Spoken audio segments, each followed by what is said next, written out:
function, remember we want to have the table or a few points on the graph memorized with how they look. But to make that table, in case you forget it, or to make that graph is really quick. All the parent functions have kind of their vertex or center point where? 0, 0. Good, okay? Did you guys hear that? So parent functions have that center or that vertex point at 0, 0. Anybody remember what the cubic function looks like from Algebra 2? Yeah, good. Okay, like that. So we do have points on both sides, but they don't behave like a quadratic. When we squared things, everything got turned positive, but when you cube things, it doesn't work that way. So for example, I'm still going to plug in. Those same points will still work as far as what I'm going to plug in, but the output is different. What do you get when you cube -2? Like -2 times -2 times -2. -8. -2 times -2 is +4. Times another -2 is -8.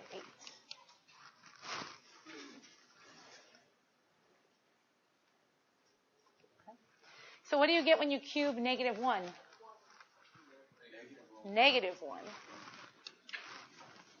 So this is what makes it different from the squaring function. 1, when things are negative and you cube them, they're still negative. And 2, cubing them multiplies by yet another one of that number. So the numbers, the outputs are a lot larger than with the quadratic. So then +1 would be 1 times 1 times 1, 1. And +2, 2 times 2 times 2, which would be +8. So that's how we're getting that shape that you guys were describing earlier. It's from those values.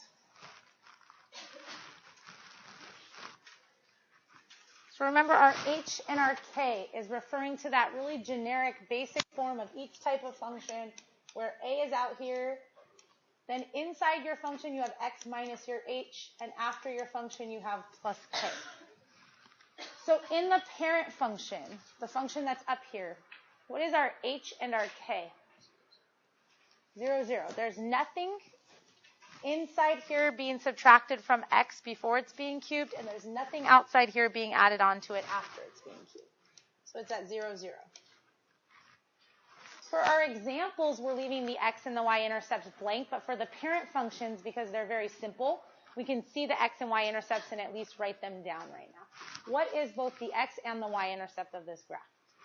0, 0. Okay, that point.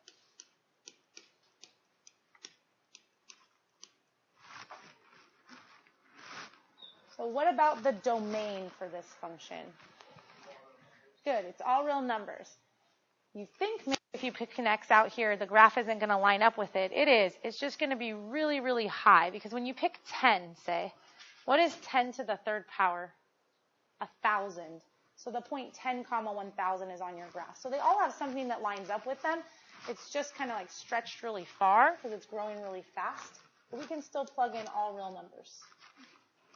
And then remember, in interval notation, that's from -infinity to infinity.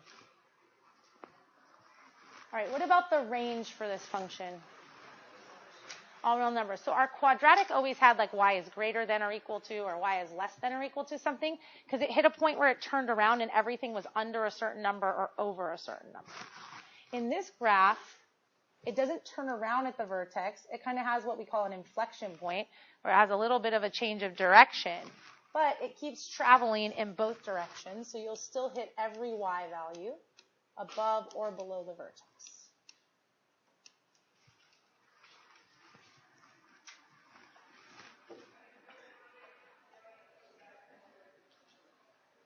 All right, what about increasing interval?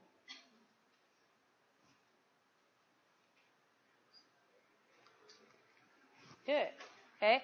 From -infinity to infinity, because as you travel across this graph from left to right, you're constantly increasing. Do you see that? You're constantly climbing uphill if you're traveling in this direction. There's not a place where it stops, turns around, and then you're going down the hill, okay? So our increasing interval here will be everything, so from -infinity to infinity, which means what is our decreasing interval? None. There isn't one, okay? If our increasing interval is the entire graph, there is no decreasing interval.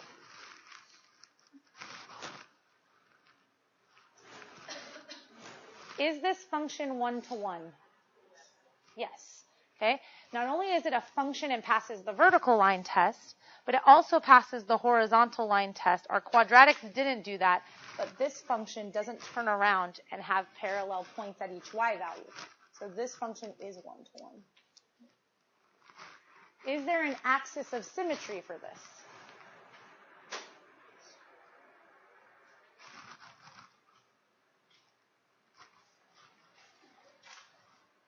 Is there like a horizontal or vertical line, like our x or y axis, that we could fold this over and it would land right on top of itself? No. We'd have to like fold it over twice, right, to get it on top of itself. So we don't have one specific line. You could like reflect over something like a line y equals x or something like that and possibly get what you're looking for. But we don't have just one thing that we could use like an axis to fold it over. So here we'd say none. What about the minimum value that the graph reaches? Okay, the graph goes towards negative infinity, so does it reach one actual value that you say that is the smallest number it can reach? No. So remember we said if we can't list a value, it has none for these. And then maximum value? None. Same idea, right? So a little bit different than our quadratic. Any questions about the stuff that's up here for the parent function? Yeah. Good. So remember our increasing and decreasing interval. First, we look at the graph visually, and we think about going from left to right like a book and walking along our function to decide if we'd be increasing or decreasing. So when I start, the function's way down here somewhere, right? And I'm moving this way. This would be how I'm traveling along the function. So increasing, right? Still increasing, still increasing, still increasing, still increasing, still increasing, still increasing, never turning around and decreasing. So since I'm going to be increasing all the time, this describes all the time, and that leaves nothing for this other interval. From left to right all the time, like you're reading. Other questions? Okay, so let's do one cubic example.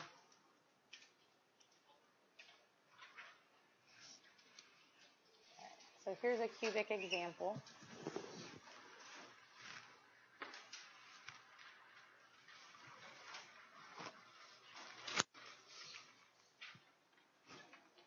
So remember our parent function chart, because we want to refer to that to transform to our new points, right? So this is like what you should have been doing in your homework last night or this weekend or Friday or whenever you did it. So for our cubic, the parent function, which we just did on the other page, had these specific x and y values paired together. So that takes care of the cubing part. So I don't have to plug anything in and cube it and all of that. But I do, based on the numbers in this equation, have to adjust the x and the y values appropriately. So again, you want to compare this to a x minus h cubed plus k, just like our quadratic. Okay? The only difference is the shape of the graph because of the starting points that we have in our table. So when we look at this, what's the a value of our graph? So a is negative 1. I'm going to actually pull these out and write this time. So for those of you that are still struggling with how to form this chart numerically with the transformations, maybe this will help you a little bit more. What's our h value here? Negative 6. Okay? Because it says plus 6, so the h must have been a negative 6 that came after the minus sign to make it look like plus. And what's our k value? Negative 4. So there's 3 things affecting our graph. So these 3 things have to show up in my transformation. Which of these 3 things affects the horizontal stuff? Which is a horizontal change and would affect the x values of the graph? Yeah, just the minus 6. So when you make your table, the x is going to have 6 subtracted from it compared to what they normally are. So the normal x's for the cubic function were negative 2, negative 1, 0, 1, and 2. But now I'm taking all of those and I'm subtracting 6 from them. So the h so far is the only thing that we see affecting the x value. So now my new x coordinates that I'm going to use are negative 8, negative 7, negative 6, negative 5, and negative 4. The reason that's the only thing affecting the x value, if we write this as the a, h, and k, h is the only thing that's affecting the horizontal changes of the graph. All right, so our y values are going to be affected. They're going to be what they were in this chart, negative 8, negative 1, 0, 1, and 8, after these changes have affected them. Okay? So according to this is like what we got after it's cubed. This is our negative 8 or our negative 1. It's getting multiplied by a, and then k is getting added to it. So each of our y values is going to get multiplied by our a value, which in this case is negative 1, and then the k value will be added to it, which is minus 4 in this case. So our values were negative 8, negative 1, 0, 1, and 8. But those values are being adjusted by these operations, multiplied by negative 1 and then subtracting 4. So take each value and go through those same operations. And then see what they are after that, and those are the points I should be plotting. So I'm just writing times negative 1 and minus 4 to each of these. This one lines up with this one, just in case. So I couldn't tell there for a minute. Okay, so here, negative 1, yeah. Sorry.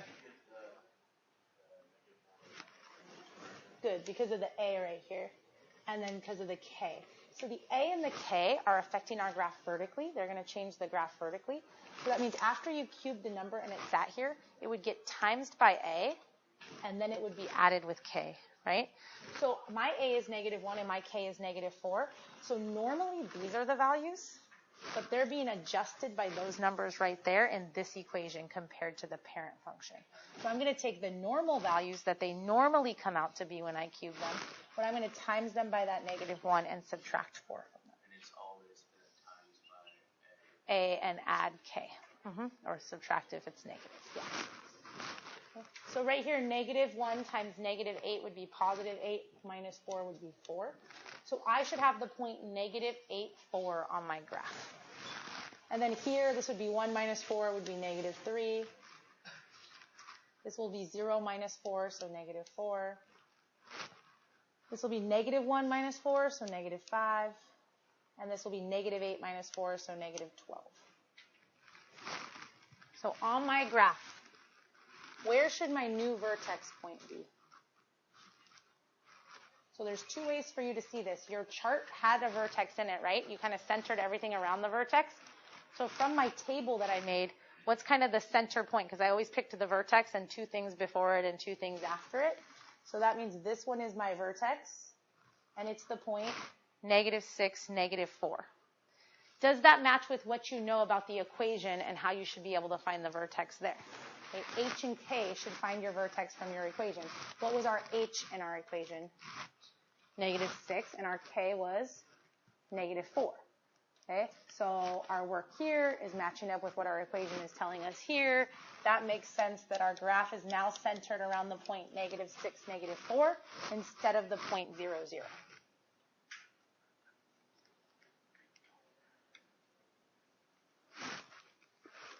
So that's like that turning point that you saw in your graph.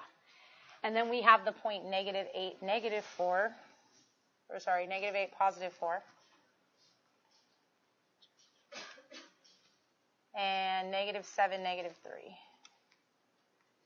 And on the other side, we have negative 5, negative 5.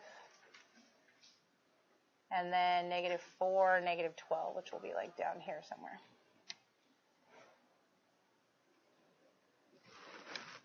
So does your picture make sense? Did the vertex end up in the right place? Okay. From your equation, do the same numbers match your chart right here numerically? Do they match your graph graphically? Does the shape look like what a cubic is supposed to look like? It does. What's the only thing that's different from the parent? How is this one different from the parent? Look back if you have to. Yeah, Jay. Good. Because of the negative, yeah, I see guys, Brendan's going like this. It's kind of facing the other direction, but does it make sense that it's kind of facing the other direction? It does, because what kind of transformation is this negative to the y coordinates really causing? A reflection, right? So it's like it got flipped. So it makes sense that the direction's going the other way. Everything should kind of make sense together when you're done. Okay. All right, so what about the rest of the stuff here? X and Y intercepts we're going to leave for later. Okay, we're going to solve them later. So we're going to leave these blank on our chart. What's the domain? Still all real numbers. Okay, it doesn't matter that it flipped. And what about the range? All real numbers again. So this is actually a little bit simpler than the quadratic if you like the pattern that's kind of always consistently all real numbers for each of those. What is our increasing interval? None. Good. You guys are looking at it from left to right. That flip didn't cause maybe a lot of things to change, but this is something it definitely did cause to change. Now when I read the graph from left to right, instead of being increasing all the time, my graph is decreasing all the time. So that means I have no increasing interval, but my decreasing interval is everything on the graph. Is it 1 to 1? Yes. Okay. Will every cubic be 1 to 1? If it's always this shape, all you can do is flip it over or shift it around or stretch it out. Will it always be 1 to 1? Yeah, you can't flip over just part of it. Okay, you have to flip the whole thing, so it will always be 1 to 1. It has no axis of symmetry. What about minimum value and maximum value? None. So even though it's flipped and that changed the increasing, decreasing, it still goes towards infinity and negative infinity, which means no exact maximum value and no exact minimum value. Okay. Are we good with this? So this should feel like review of quadratics. The only thing that should be different is that you guys started with